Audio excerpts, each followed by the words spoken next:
am over the moon excited to welcome onto the First Time Facilitator podcast this week, Nikki Bush. Nikki, it's great to reconnect with you. It's wonderful to connect with you, Leanne. And just, I was saying earlier, you've become part of my everyday life, because when I shower in the morning, I listen to the First Time Facilitator podcast. So it's been my find of COVID, I have to tell you, to discover there are people who think like me and who've also had careers that have sort of evolved in a meandering way of self-discovery in a way.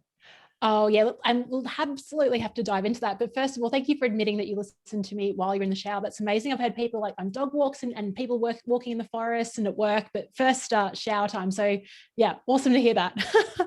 It's a great question for listeners. Where do you tune into this? But Nikki, yeah, and something that you've mentioned to me before, we met through your work with the professional speakers of South Africa, but you have had vast experience in the world of facilitation, getting groups to open up and create that environment. Can you tell a bit of your story on how you actually sort of got here, and also, yeah, like where you started from?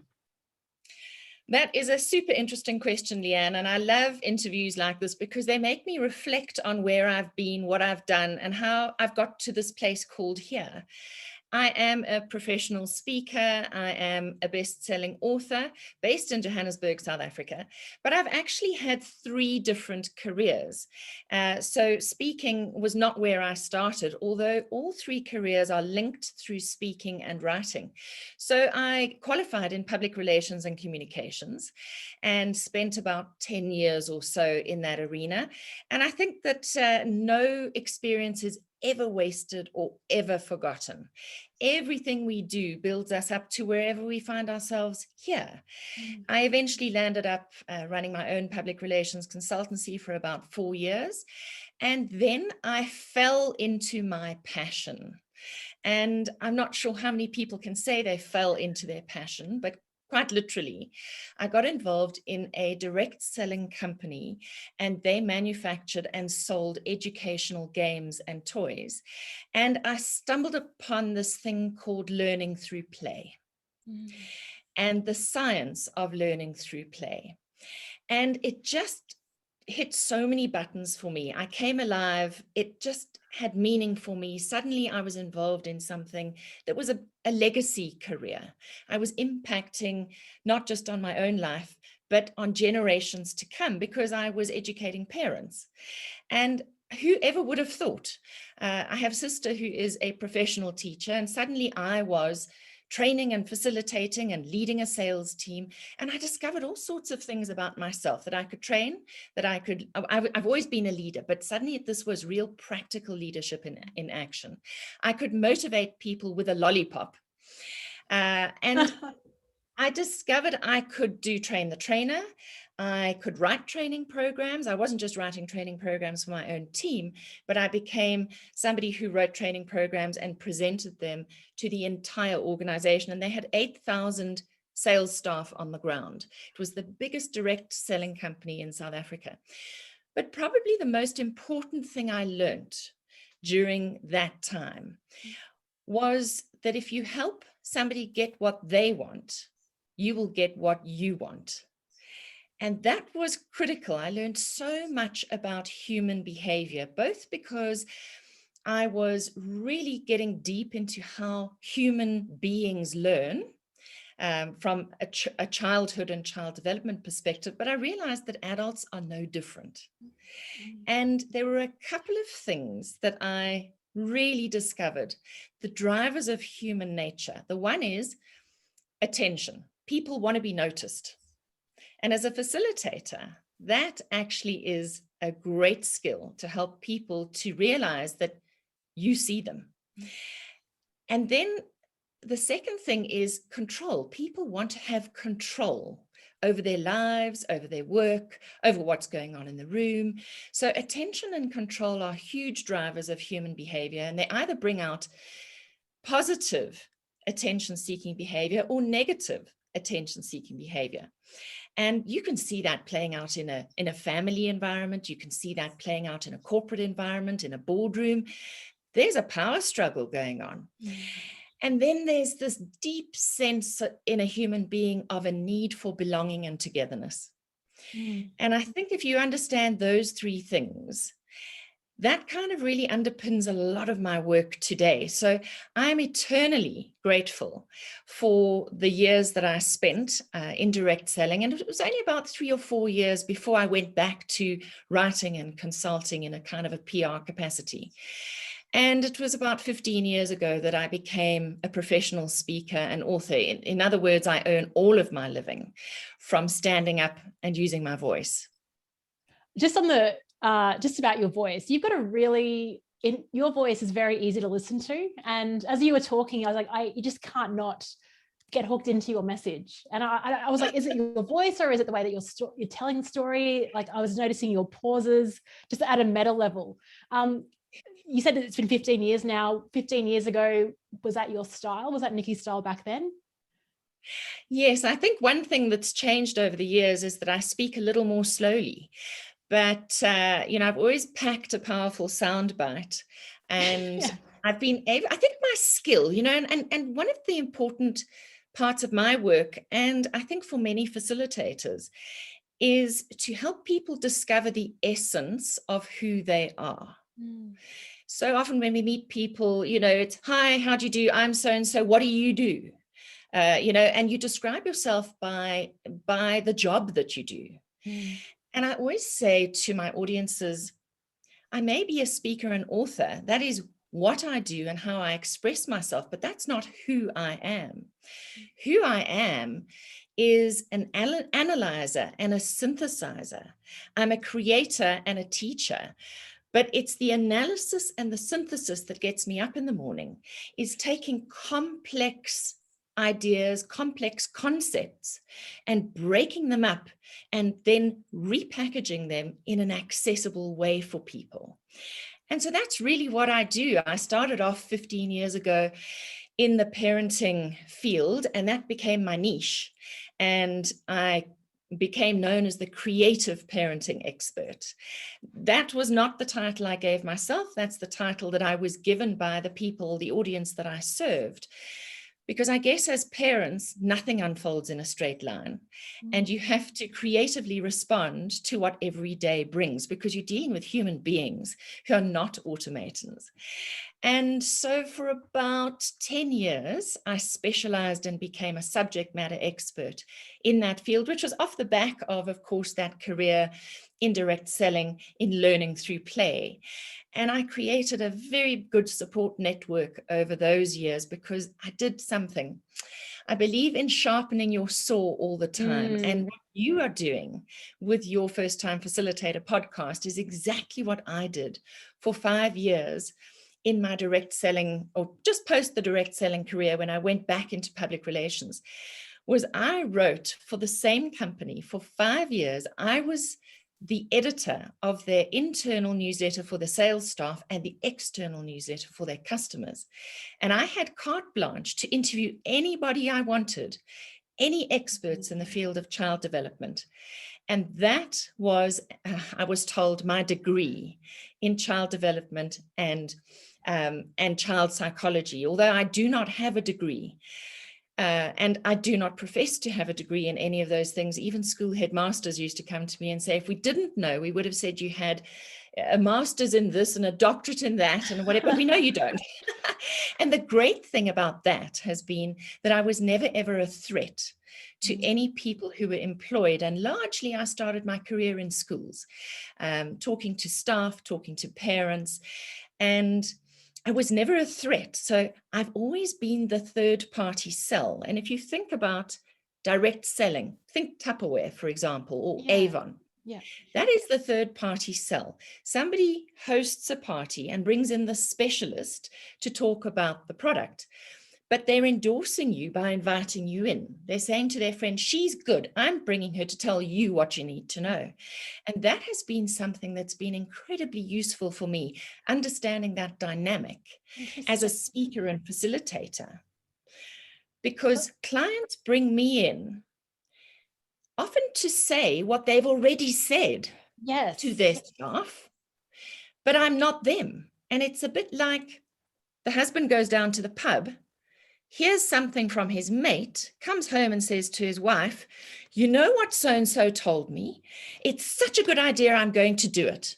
Meanwhile, his wife has been saying it for years and years and years, but because somebody else said it, the credibility is there.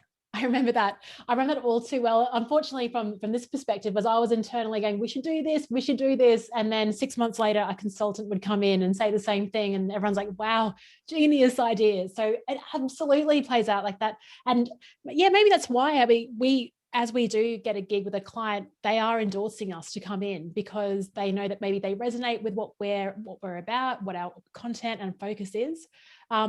Interesting. I never even thought about it that way, as that third party type of endorsement.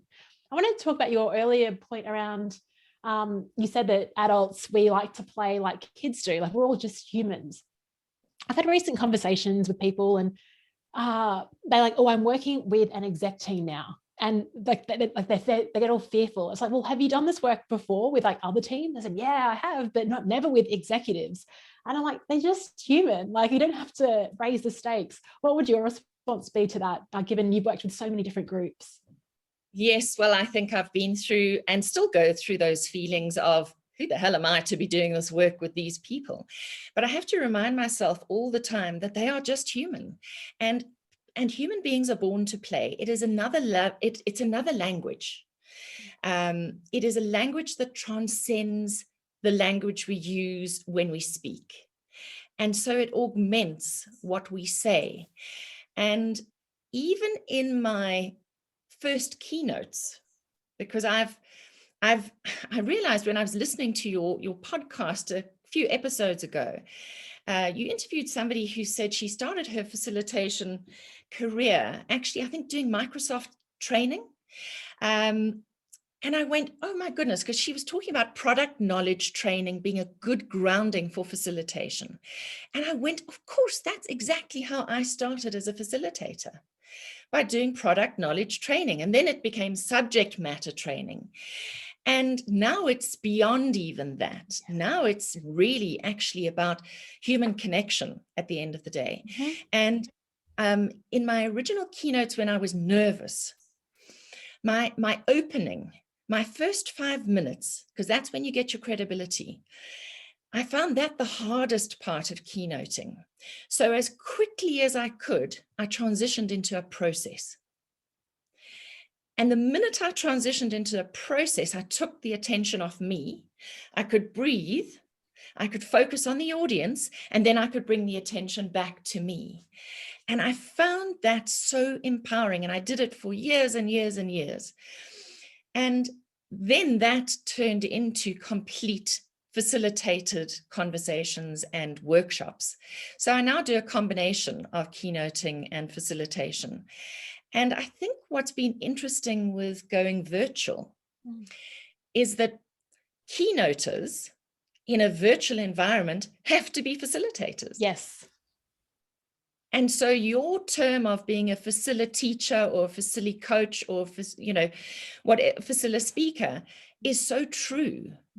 We actually have had to work on our engagement skills so much more, because you don't have the power of the platform, of standing up on the stage and lording it over your audience. You're almost part of the audience now. Yeah. And I think it's pushed a lot of people's buttons. Oh, really? Yeah. Yeah. Well, that was something I spoke about with the PSA South Africa at Joburg chapter, was that concept of facility speaker, because why else would you be there live? You could just play a video of your keynote, right? That is such a brilliant question that even managers and leaders in organizations have to ask themselves now. I think, that question that you posed in that workshop you ran for us was absolutely on point. And in fact, what we did was we named your conversation that you had with us, how do I do that? Because everybody is asking that same question. Don't just tell me, show me. And that's really important. Teams are looking to leadership to show them how to do it now, because Everybody's at sea in a completely new environment and they're nervous. So the more practical we make it and the more people see us do it ourselves, the more confident they can become in their own ability to replicate in a way. Yeah, absolutely. Yeah, it's absolutely just like leading by example and just role modeling the behavior that you want your people to feel. And you're the one that came up with that title. I know, like the three of us, Yoka was on the call as well. Like, what do we call this? And then Nikki just reflected it back to us. It's like, well, let's call it that. So that was really clever in terms of naming it. Yeah, it came and you just delivered 1000% on the brief, which was amazing because it was, how do I do that? And that's what you delivered. And one of the first titles of one of my interactive team building workshops in the corporate environment is called Get Out of Your Head. I love it. Get out of your head. That's what it's called. Right. That's great. It's very attractive. And that actually came off the back of something I did for parents, which was called Big Kid Fun. And Big Kid Fun was for parents with teenagers who still wanted to connect and have fun as a family. And it was about how to create fun and play games with your kids that weren't Monopoly, because who's got 3 hours to play Monopoly anymore? But I come from a family of players. You know, we play games with potato. And with a deck, what you can do with a simple deck of cards, I mean, hundreds and hundreds of games and a few dice. So I think I've always been inspired by the connection that play brings, the depth of connection. So Big Kid Fun translated into the corporate environment became Get Out of Your Head. And now it's translated again because it's now for excos and more serious teams. And now it's called Building Stronger, More Connected Teams, but it's still the same workshop. Same thing. It's the same thing, right? Yeah. The concept of get out of your head. I was reading your book, Future Proof Yourself, and the model, like early on in the piece, you talk about a great tool that you use with audiences to reflect on where they are in terms of their thinking. And I was like, oh gosh, where do I spend my time? The model is the past, present, and the future. In terms of getting out of your own head, I was thinking, as I was personally reflecting on that question, I would think 60 to 70% of my time is in the future. It's really heavily stacked towards what am I doing next? Can you just share? I think it's super powerful. We could all use it with our groups. Can you share that activity? Yes, so it's not my model. It's used by permission from Casper Craven in the UK. And he's the author of Be More Human, a book that came out during the pandemic. And he is an outstanding teams facilitator and keynote speaker. And so he asks that question in his teams: where is your thinking in the past, the present, or the future? Out of 100%, can you divide it up across past, present, and future? And there's no right answer, but it does give you a very interesting perspective, especially if there's more than one of you in a relationship, whether it's a relationship at home or whether it's in your team. Who thinks more in the future? Who thinks more in the past? Who's very much in the present? I think where you don't want to be is having somebody who's like 80, 90% in the past, because they're harking after going backwards as opposed to going forwards. And the interesting thing is that in every group that I use that question with, everybody has a different answer.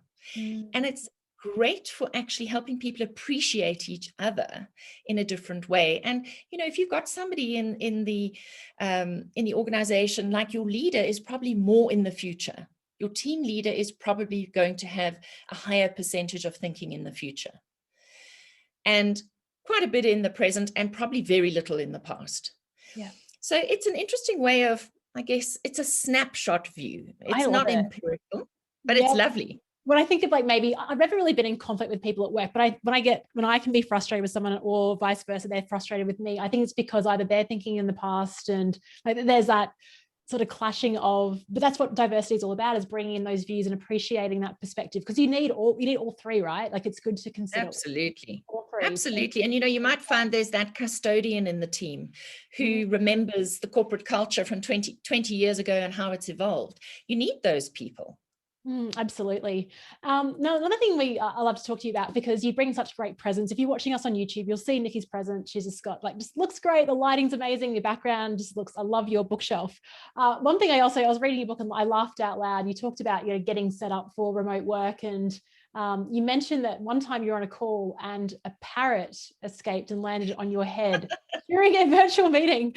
Talk us through that. Like, how did you recover? Did you embrace it? What did you do next? Yeah, it was an exco meeting, actually, funnily enough.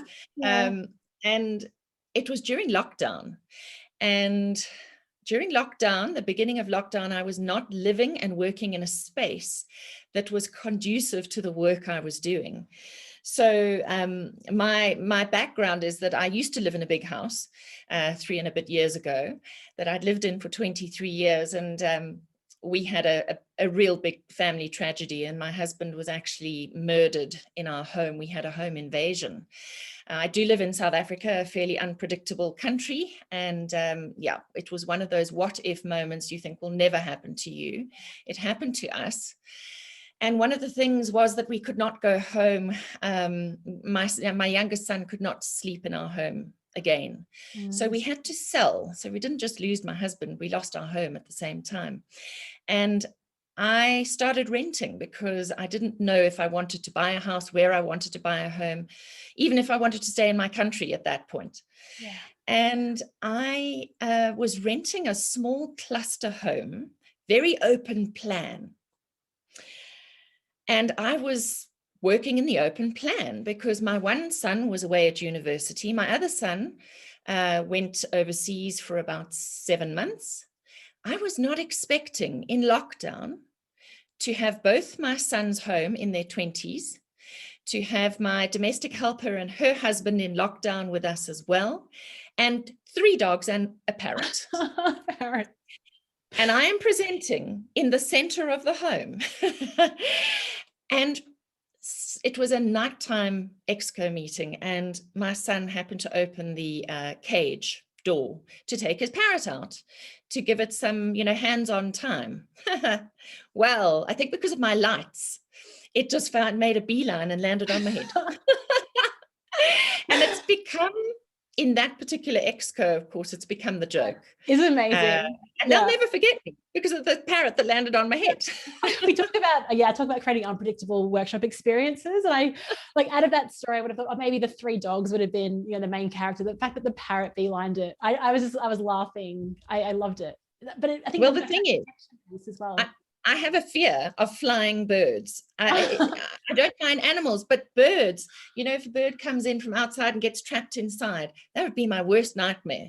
And trying to get the bird out, I just have this thing. So the fact that it was a bird that landed on my head, I ducked, I dived, people could see, I screamed.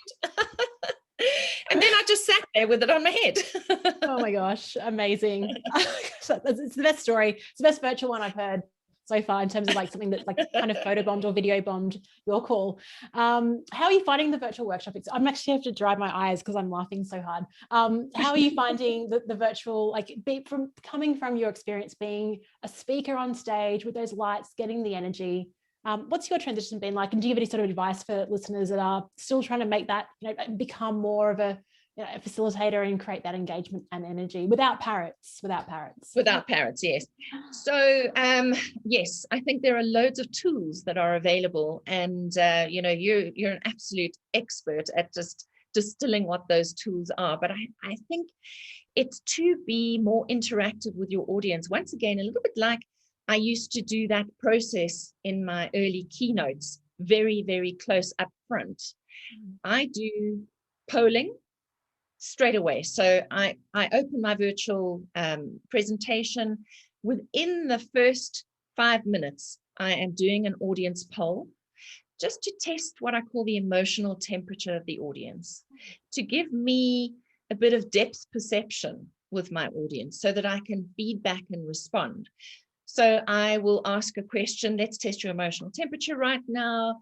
Are you feeling overwhelmed and confused? Are you feeling fearful, or are you feeling positive about future possibilities, for example? And then I get the polling results, and then I'll respond to them. And for every audience, it's slightly different. So if I've done my homework, which one has to do? Who is your audience? Where are they coming from? Which industry are they in? I always take a briefing when I'm booked, and I take a briefing about 2 days before every presentation because things are changing quickly. For example, one of the major banks in South Africa that I've been doing work with lost their deputy CEO to COVID. Then they had one of their funds closed down, or they shut one of their funds down on purpose. And then their CEO resigned, all in the space of about a month. Oh my gosh.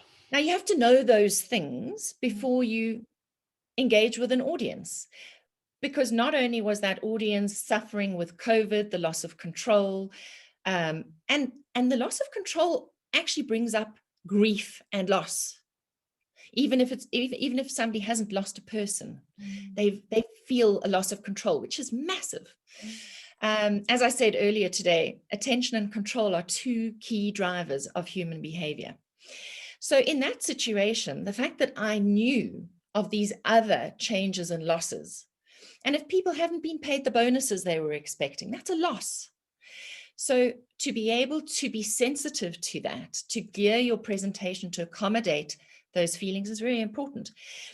And then depending on my audience, I've used one of those things that you speak about with the annotate function if it's a Zoom event, and doing the coloring in or doing a word search. I really like doing a word search while people are waiting, because so often you have to wait for 2 or 3 or 5 minutes while people are still entering the room, and just giving them something to do that relates to your content that's coming up is really important.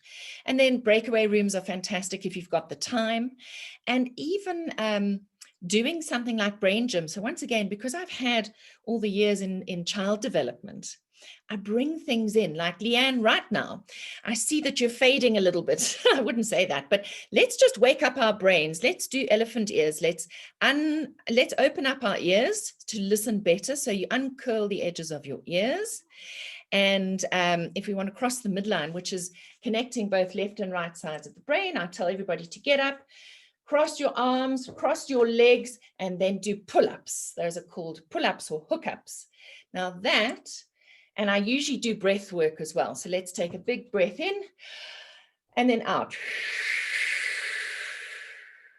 And do it once more. In and out. And that makes you feel grounded. Yes. It relaxes you. It brings you back into the room. It connects the left and right sides of your brain. So it's an integration exercise. I would also do possibly a figure of 8 eye exercise. Then I've switched your eyes on, your ears on, and your brain on, and I got you to stand up. And you can do all of that in the space of 2 minutes. So stuff like that is necessary. It's important. There's so many different things you can use, whether it's Mentimeter, Jamboard, all those sorts of things. Depending on the audience, you've got to do what's appropriate for your audience. And it depends on how much time you've got. So a lot of my presentations are 1 hour. That's not usually a workshop. That is a presentation. But what I am doing with a lot of my clients is I'm tagging on a half-hour Q&A. Love that. Yeah. Because sometimes you can't get through all of your content. And then you can just plant a bit with 3 people who are going to be on, it's like a panel discussion with a Q&A. So I get the CEO and I get 2 other people into the room. If they have a studio facility, I will go and do it in the room with them. So I'll present from the studio facility and I'll then have them there like a TV show. Yeah. And I think a lot of what we're doing now is we're building TV show like interactions. And to be able to have people sitting next to you, even if they're 1.5 meters away, just changes the energy up again. And it helps me to position my clients as really human, caring, and vulnerable. And for leaders, sometimes they need a bit of facilitation to position them in that way for their staff. And I think that's something that I do really well. Yeah, amazing. I'd love to hear more about that medium of actually then you're the keynote speaker. And then are you facilitating that expert panel? Are you running that? Yes, Oh, wow. I am. So you're getting questions from the group, or are you just like firing off questions but were prepared beforehand? Yeah, so beforehand, I'll say, when you thank me, who's going to do the thanks when I've finished my hour? And whoever thanks me, I say, when you've done your thanks, please say something about what struck you about my presentation. And then I respond to that. I love that. Yeah, seamless transition. And then we are watching the chat as well for questions. And each of them will bring up a question from the audience, and then they hand over the baton to the next person who says, and what struck me about your presentation, Nikki, personally was, and then they also bring up a question. So we do that, and it makes it so much more personal. Mm-hmm. Yeah, I just like that it's a seamless transition rather than, okay, we'll move to you, but it's more like, okay, I'll pick it up. And then when it's ready, I'll go and share my point. And the fact that what you've done there is you've sort of got a little bit of control, but it's also, it doesn't seem that way for the audience. It seems like quite seamless. I love that. And again, have you had experience with television at all, or more radio? A lot. Okay, yeah. No, a lot. I've done about 3,000. I've done about 3,000 media interviews in the last 15 years. So I'm very used to being in front of a camera. Okay, I'll admit that. I'm very used to being in front of a microphone. I've had weekly slots on TV for 7 years straight. I've had weekly slots on a specific talk radio station for about 10 years straight. And I think that has been incredibly useful to me in the virtual environment, because I am not scared about the invisible audience, because on radio and TV, it's always an invisible audience. And I'd like to use an analogy here to help facilitators who are not used to being on TV and radio and are not used to an invisible audience. My husband took me about 24 years ago gliding on a non-motorized glider. And I have to tell you, I really was nervous about this. No motor, floating up in the ether, and air is invisible. There's nothing there. And when I coach leaders now, business leaders, on this virtual environment and presenting in the virtual world, I actually often use this to teach them. I say there isn't a load of nothing out there. There is something there. And it's like when my husband got me up in this glider. So you literally glide from thermal to thermal. And the air is invisible, but it's substantial. And I never realized that there was substance to fresh air until I went in a glider.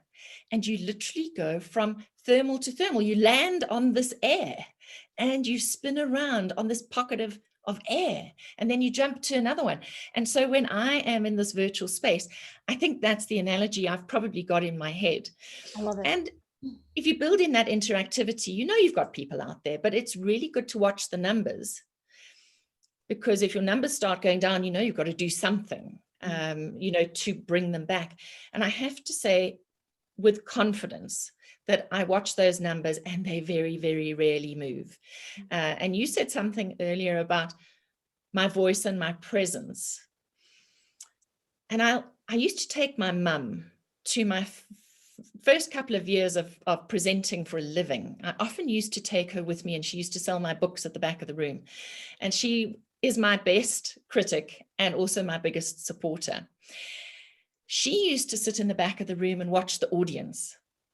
And when I asked for feedback, on the way home, she used to tell me, because she would sit in the audience, she used to tell me, Nikki, you can hear a pin drop. The minute you open your mouth, everybody shuts up and they don't move.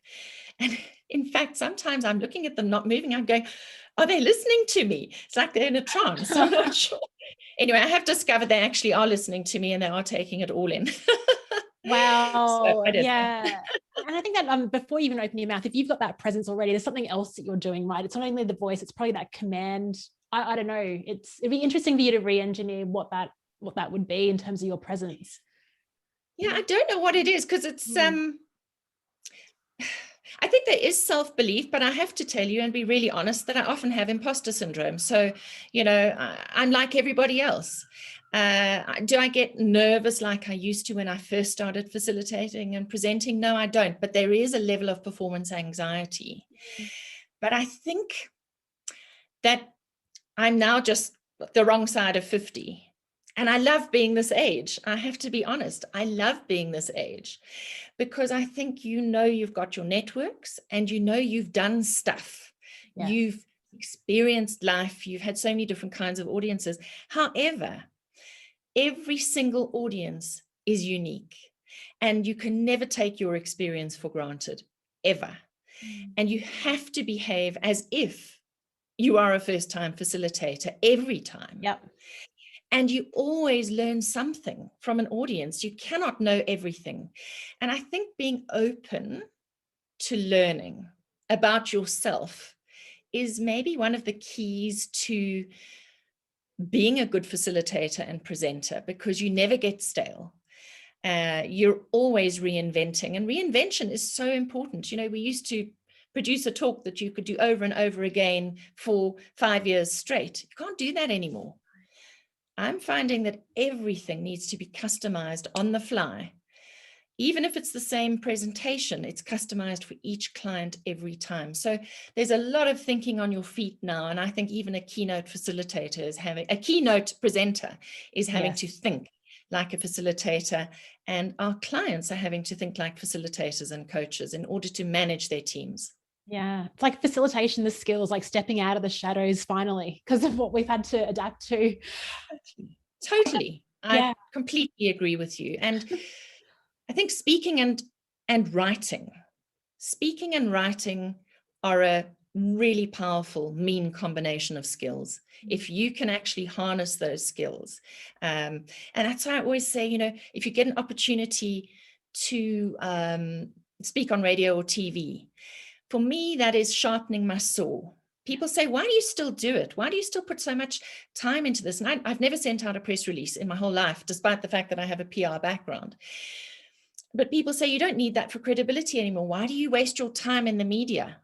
Because it sharpens my saw, because I get asked questions I've never been asked before, because I'm practicing my craft.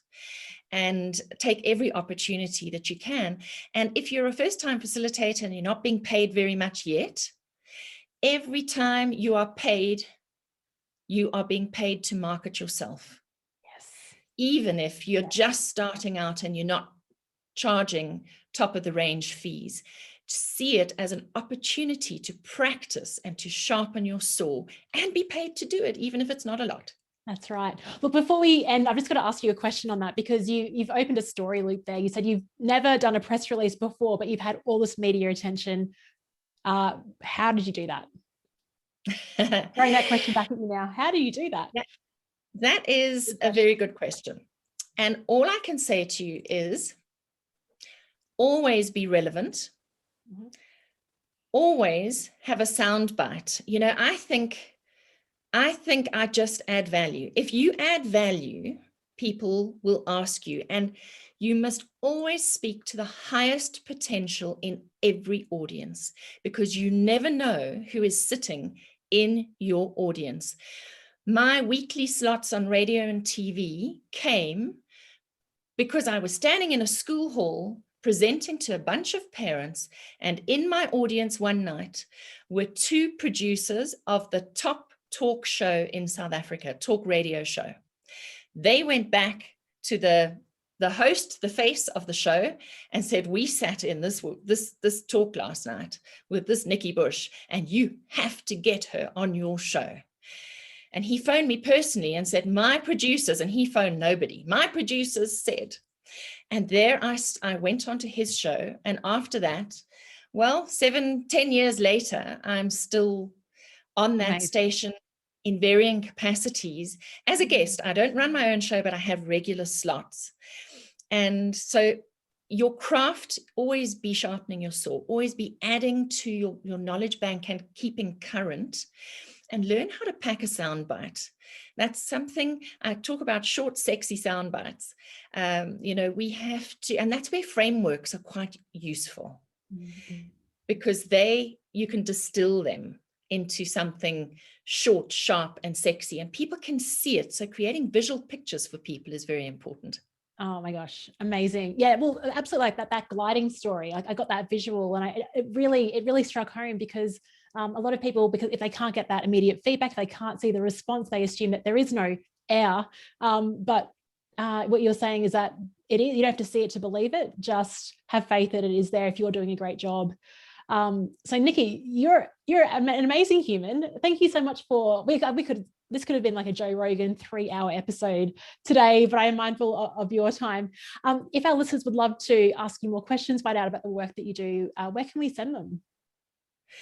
Leanne, I think the easiest place is to go to nikkibush.com. Now I'm going to say that again. I think the easiest place to go to is to nikkibush.com. All my social media tags are there, so Instagram, LinkedIn, Facebook, etc. But I would love to hear from some of your facilitators, and just wishing everybody could be more playful in their approach to facilitation, and just really enjoy it. Be part of it, step into the energy. I think that's the important thing, is to absolutely connect with that energy in the room, knowing that you don't know everything and that there is wisdom in the room, and you can bring that out, and then you can also use that to your advantage. Stepping into the energy, that is a short, sharp, and sexy soundbite there, Nikki. So well done. You're just sharing what you do in the way that you're showing up today. Thank you so much. We'll put a link to all of Nikki's details in the show notes for this one. And Nikki, it's always just great chatting with you. I learned so much. So thank you again for your time. Thank you. Likewise, Leanne. All the best.